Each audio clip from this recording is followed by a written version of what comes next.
Okay. Hello, dear friends. Good morning. Such a beautiful, beautiful morning. And the air is filled with happy, mysterious, and upbeat energy. This is perfect for a meetup. Well, this is a good thing about being a YouTuber, a small YouTuber. You go to the streets, nobody notice you, and you are free to roam around the streets. And from time to time, you get some old friends living in different parts of the world. This is an old friend we have met on internet. He made comments for long time, many years. And I made a video of my trip to Lyon. I did not even mention the city name. And he said, oh, that's the place I pass by every day. So we made a meetup. Here is the video. The video does not have editing. I feel that it is just so interesting by itself. I just snap up all the videos and did not even change the order and make it together. This is the simplest video to make because our true life is interesting. How good. How long have you been here? So I've been living in Lyon now for next week it'll be 3 years. Wow. So next year, so the time goes by very, very, very fast here. Very fast. So yeah, no, it feels like yesterday that I arrived here in the city, especially because I arrived here during COVID, during the lockdowns. So for my first year here in Lyon, there was nothing to do. I was stuck at home. So it's only, I guess, really for the last 2 years that I've been able to actually start to discover the city, to see what there is to do. So it's been great seeing that difference between Lyon when I first arrived, when it was a rather sad city, and seeing Lyon as it is now. So that's been really, really good. So the statue. So according to my friends, they gave me the wrong explanation. I'm not sure, but it's supposed to be like a man holding his guilt, because the man and the person he's holding is the same person. So it's like man holding his guilt because we're in front of the courthouse of the city. So it's supposed to being guilt and things like that. So it's quite a beautiful statue. So it's quite beautiful. Do you trust your friend? It depends. It depends. For innocent stories like this, I do. Yeah. Is he telling the truth? I think. Okay. I hope so. And this one? Yeah. So this then is the courthouse of the city. So you have the cour d'appel, cour d'assises. Two different types of court.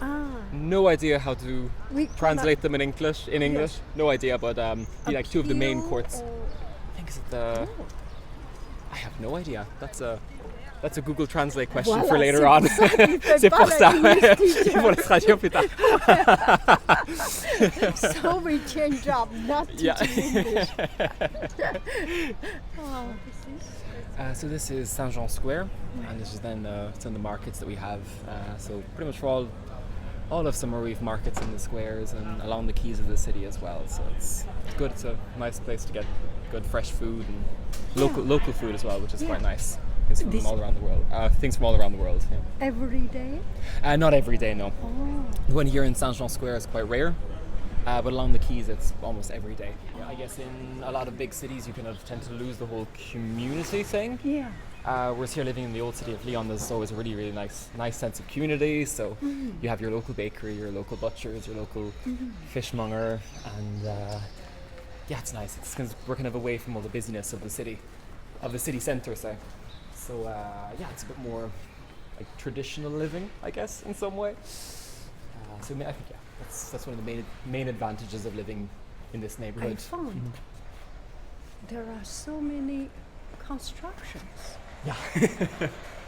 A lot of construction here in Lyon. Not necessarily, I guess, construction, but a lot of renovation works.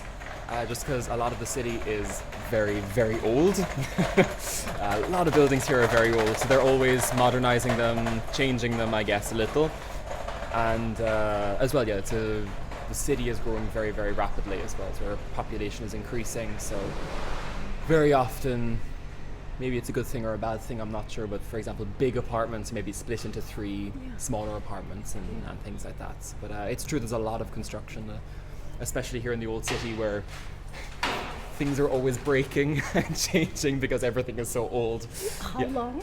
How old those buildings are sometimes? Like I know some parts of the old city will come from like the 1750, 1800s. So like my part of the city where I'm living, a lot of the buildings would be from the 1800s. And then I guess then as you move closer towards the city centre, they would be more then towards like the 1900s. And then you have the modern downtown, which is from a few years ago. This looks so cute. It's really cute. It's really, really, really cute. So I guess it's nice to kind of be living in a big city, but also just having these like small, cute streets, and it's nice. You can get away from the chaos of the city at times, and just relax here, have a walk, have a coffee on a terrace, and because most of the old city is all pedestrianized, so there's no cars. And a lot of the city's only residents that can come through here. So it means it's very, very quiet as well, for being very close to the city centre. This part is especially beautiful. Yeah. Did you used to live here? I used to go up this street every single day, yes, with bags of shopping. You know, so it could be quite sporty going up this up and down this several times a day sometimes. So it's, What does it do to your leg? it kills them. I saw you become stronger. That too, but yeah.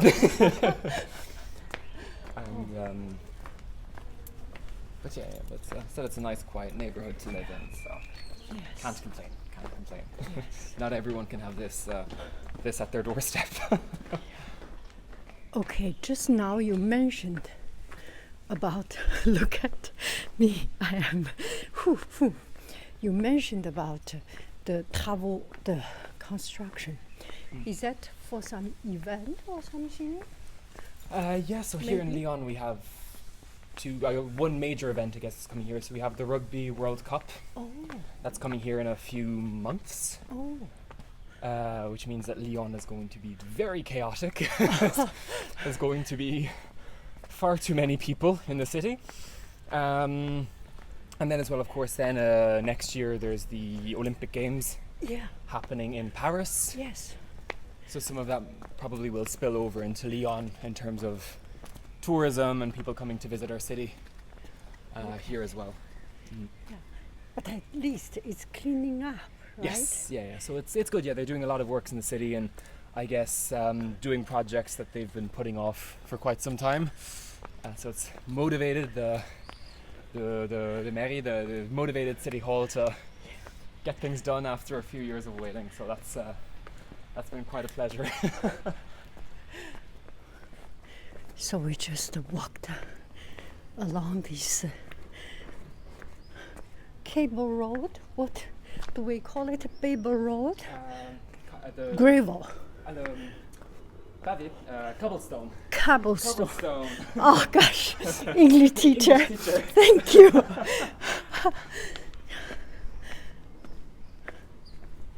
Let's take a break here. How beautiful. Introduction of yourself. Yeah, so my name is Jack, so I'm Irish, living over in France now for a few years. I've been living in Lyon for about 3 years now. So I work as a receptionist in a hotel here in Lyon, and used to be an English teacher, and then before that I was a bartender, so I've changed careers a bit, but always done jobs, I guess, that I've been able to like interact with people a lot, and it's been quite fun. It's been quite good. And what bring you here? So previously, when I was working as when I was working in teaching English here, in the French system you don't get to choose where you work if you're working in the public system.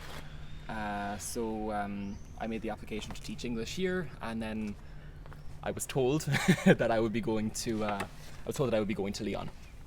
So that's kind of what brought me here. So it wasn't planned for me to come here, but I came here, and even after about 2-3 weeks of living here, felt like home. Which is a great thing to feel in a city after such a short amount of time. Really felt like home here. I was very well received and welcomed by the locals here as well, especially because my French wasn't fantastic when I arrived here.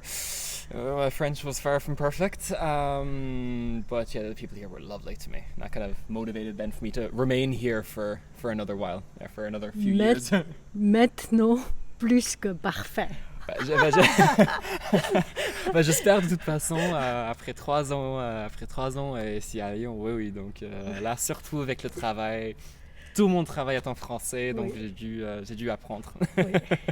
Et ça rend la vie un peu plus simple aussi, quand on parle français en France, ça aide, ça aide beaucoup.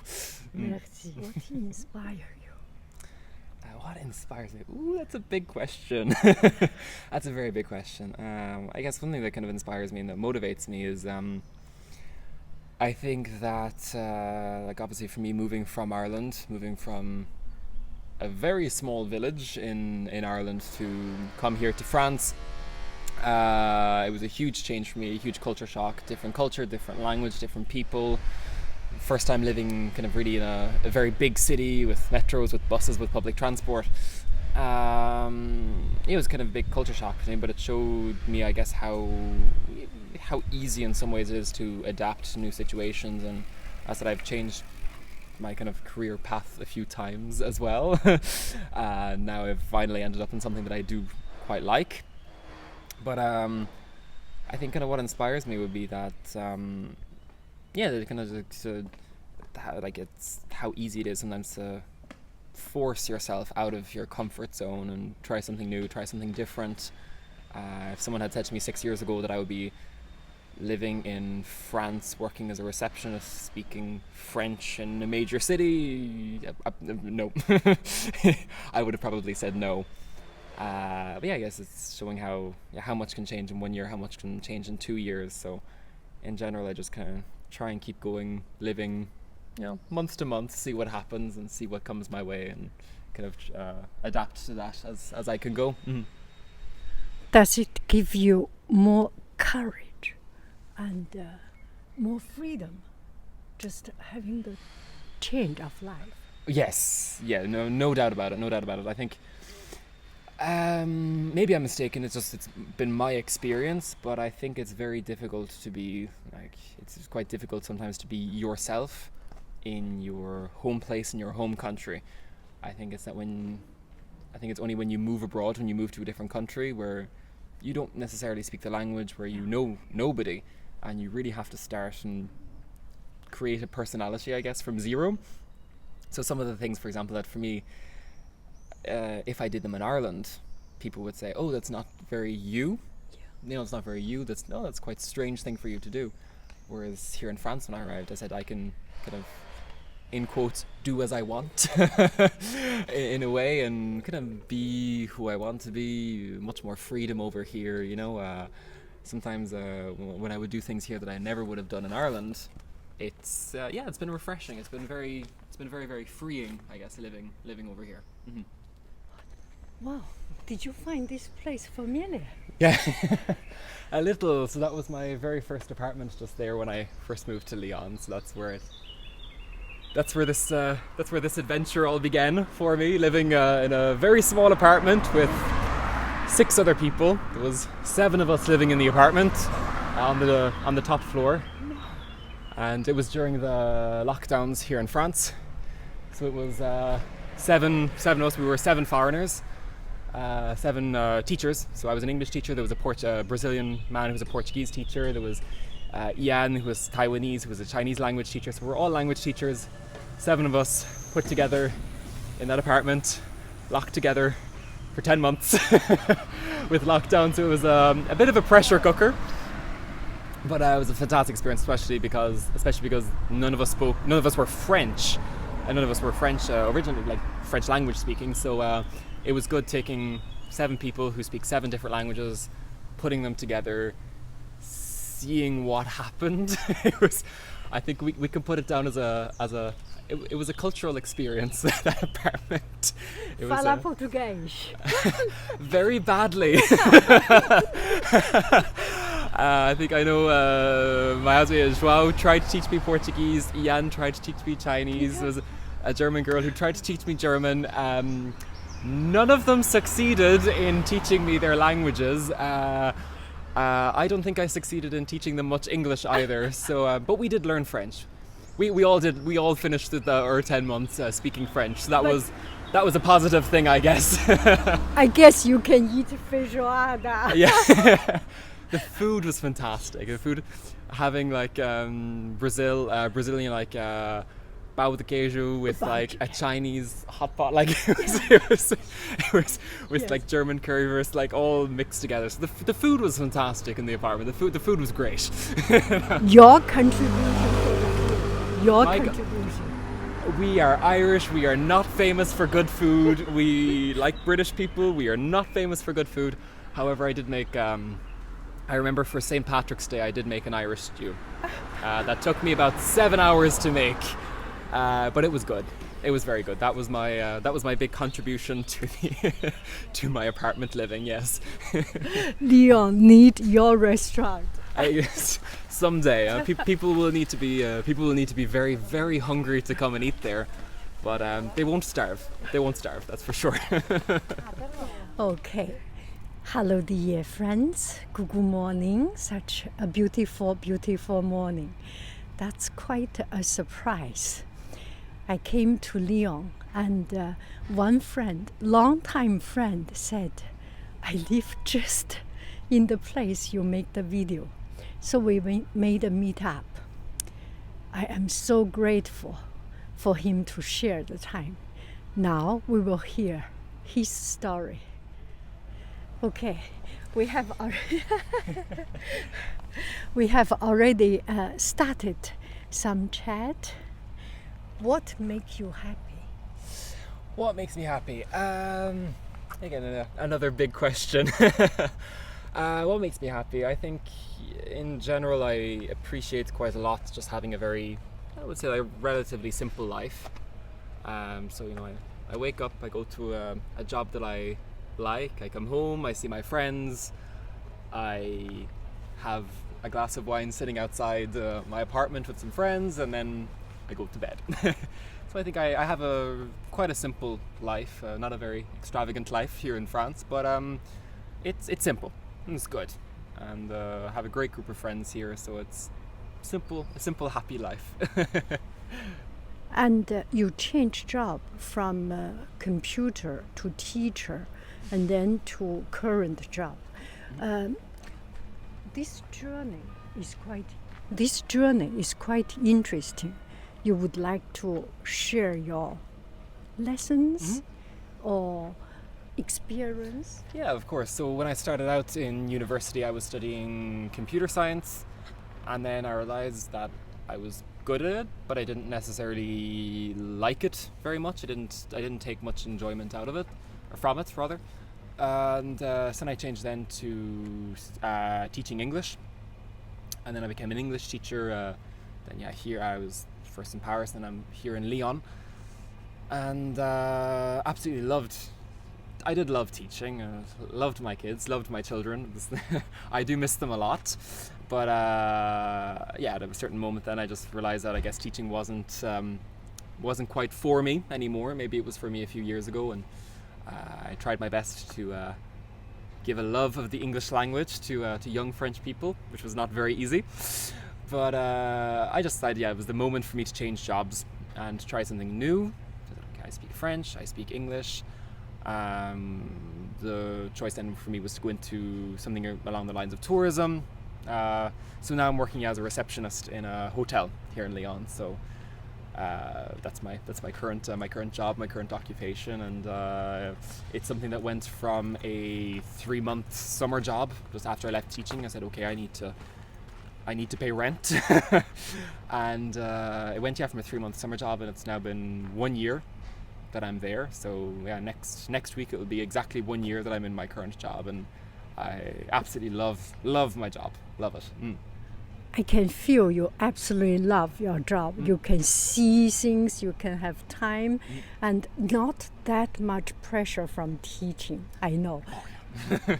So yeah, of course, life as a receptionist it's not the most stressful or difficult job. It's mostly just, as a receptionist, your job is just to do 50 different things at once while being on the phone and talking to a client. It's just multitasking is a big part of being a receptionist, doing lots of small things very fast and very efficiently.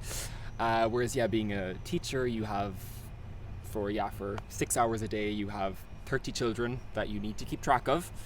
You need to try and create a happy family with 30 children, keep them under control, keep them from escaping, keep them from injuring each other, keep them from crying, keep them from shouting, make sure they're not hungry, not thirsty. So it is, as a teacher, yes, every week I had a family of 220 children to look after. So my current job is stressful, but nothing close to the level of stress of being responsible for the future of 200 and something children. Okay, you are paid to be best friend forever for everyone. Exactly. Yes, that's it. That's it. I can see you enjoy your life now. And being a teacher, I totally understand it. I totally understand. Do you see yourself starting something new, something different? An Irish pie shop? An Irish restaurant, maybe. As someone who cooks terribly, you never know. I spoke French terribly 5 years ago. Now I speak French. Maybe in 5 years' time from now I can cook and have a restaurant. I don't know. It's definitely something I would be open to. Said if someone said 6 years ago I would be an English teacher, then I would have said, that's funny. If someone had told me 3 years ago you're going to be a receptionist, I would have said, I didn't go to university to study languages to become a teacher, to be a receptionist. But here I am. So it's very much that 3 months from now I have no idea where I'll be, I have no idea what I'll be doing, but I'll be doing something. That's for sure. I'll be doing something. That's a silly question. You turned it even sillier. Good job. Thank you. Okay. What makes you angry? Since we are doing these silly things, what makes you not happy, angry, and make you unable to sleep? Something big or small? Yeah, the thing that makes me the angriest. People who speak badly. This is a very silly, stupid answer. Yes. People who speak badly to waiters and waitresses. People who speak badly to people in the service industry.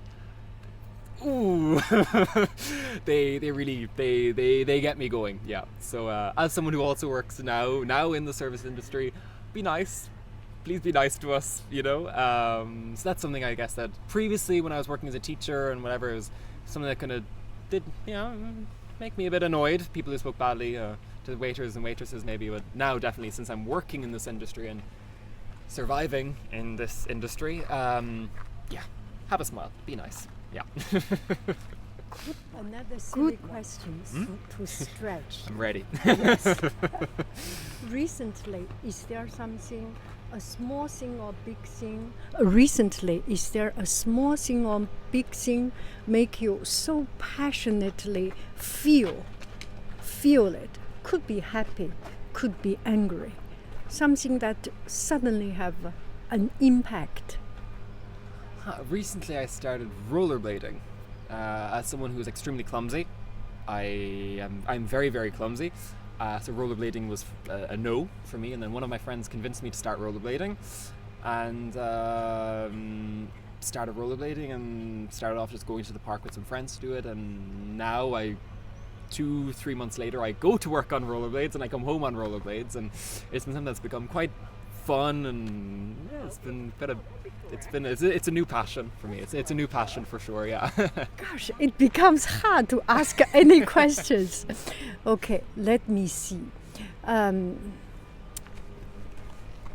Do you have a person that is the most important in your life? My mom. My mother, no doubt about it, my mother. My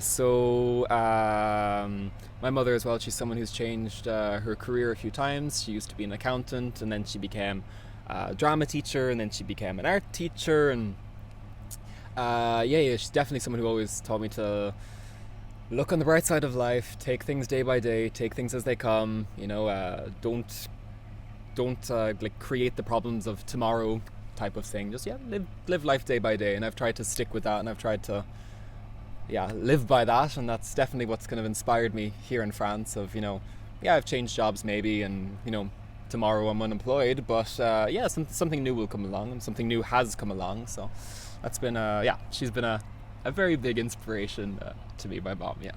Is that the so-called old Irish ladies' wisdom? Exactly, that is it. That's it. It's the Irish the Irish mom wisdom. Yeah, exactly. Okay, I am so grateful for you to spend so much time and. English teacher, you can correct me anything. And okay, the last challenge. You do a conclusion talk. I cannot do it. A conclusion talk? A conclusion talk. Wow. So just to wrap up the video? Yes. Yeah. So thank you very much for coming along with this little Lyon adventure. Coming here to see my city and where I live. So hopefully you've managed to see some of the city as well, and come visit us. We're nice people here. So thanks very much for watching, and